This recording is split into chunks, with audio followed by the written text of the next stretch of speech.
Assalamualaikum warahmatullahi wabarakatuh. Halo semuanya.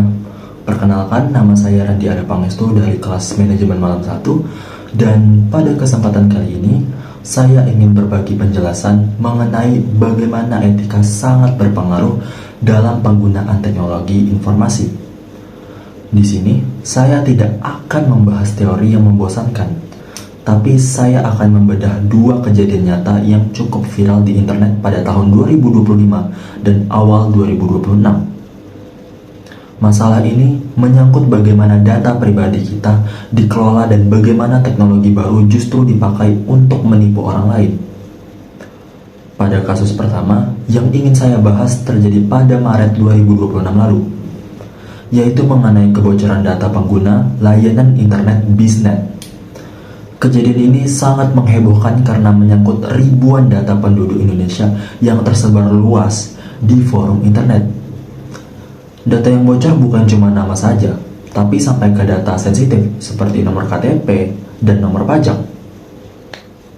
Mengapa hal ini sampai menjadi masalah etika? Karena berdasarkan hasil pemeriksaan, ada dugaan kuat bahwa data ini bocor bukan karena serangan peretas dari luar negeri yang sangat hebat, melainkan ada campur tangan orang dalam perusahaan itu sendiri.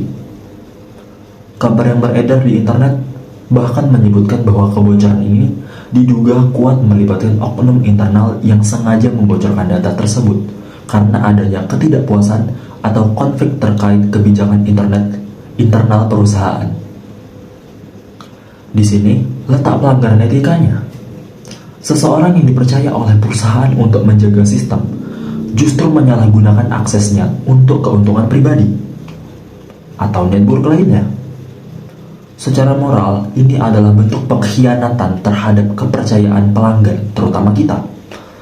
Bayangkan, masyarakat sudah membayar biaya langganan setiap bulan dengan harapan data mereka aman, tapi justru disalahgunakan oleh pihak yang mengelolanya.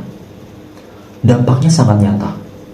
Data KTP yang bocor bisa dipakai orang jahat untuk mendaftar pinjaman online atas nama orang lain.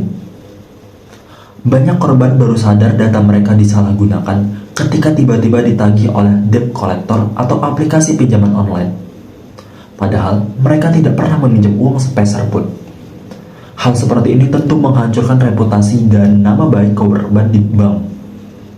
Ini adalah contoh nyata bahwa secanggih apapun teknologi yang dimiliki perusahaan seperti BizNet, jika orang-orang yang mengoperasikannya tidak punya etika dan kejujuran, maka teknologi itu justru akan merugikan banyak orang.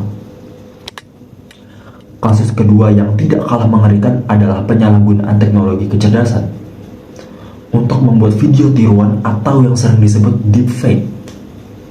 Sepanjang tahun 2025 kemarin, banyak sekali terjadi penipuan yang menggunakan teknologi ini, bahkan sampai sekarang.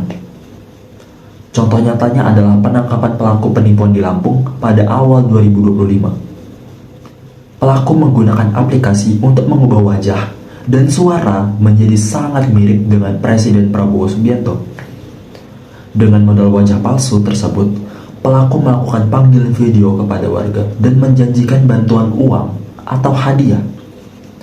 Namun ujung-ujungnya meminta uang administrasi. Masyarakat kecil yang tidak paham teknologi dengan mudah percaya karena mereka melihat langsung wajah presiden mereka berbicara di layar ponsel. Padahal itu semua adalah manipulasi sistem. Tak hanya itu, di Jawa Timur juga sempat heboh ada akun yang menggunakan wajah pejabat daerah untuk menipu. Bahkan di dunia kerja ada kasus di mana seorang karyawan bagian keuangan mengirimkan uang ke perusahaan ke rekening penipu karena dia melihat wajah bosnya di layar panggilan video, menyuruhnya untuk melakukan transfer segera. Padahal itu hanya video buatan aplikasi. Modus penipuan di dunia kerja ini dinamakan penipuan manipulasi identitas atasan, di mana pelaku memanfaatkan kepanikan karyawan yang harus segera menuruti perintah bosnya tanpa sempat berpikir panjang atau melakukan pengecekan ulang. Ini adalah pelanggaran etika yang sangat berat. Teknologi yang seharusnya diciptakan untuk membantu manusia dalam bidang kreatif atau pendidikan justru dipakai untuk membohongi dan mencuri.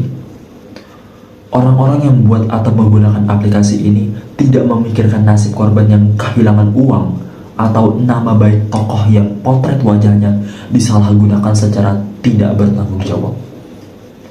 Dari dua kejadian tadi, yaitu kasus bisnet dan penipuan deepfake, ada satu hal penting yang bisa dipelajari. Masalah dalam teknologi informasi itu sebenarnya bukan pada mesin atau aplikasinya, melainkan pada karakter orang yang menggunakannya. Etika adalah rem bagi kita semua. Tanpa etika, orang yang pintar teknologi hanya akan menjadi orang jahat yang lebih canggih. Kasus bisnet mengajarkan pentingnya kejujuran di tempat kerja, sedangkan kasus penipuan deepfake mengajarkan kita untuk selalu waspada dan tidak mudah percaya dengan apa yang kita lihat di layar ponsel. Mari kita menjadi pengguna internet yang cerdas dan tidak mudah membagikan data pribadi sembarangan, serta selalu melakukan cek ulang sebelum mempercayai sebuah video atau pesan digital. Sebagai penutup, saya ingin mengajak setiap orang yang menonton video ini untuk lebih bijak dan mari gunakan teknologi untuk hal-hal yang lebih bermanfaat, bukan untuk merugikan orang lain.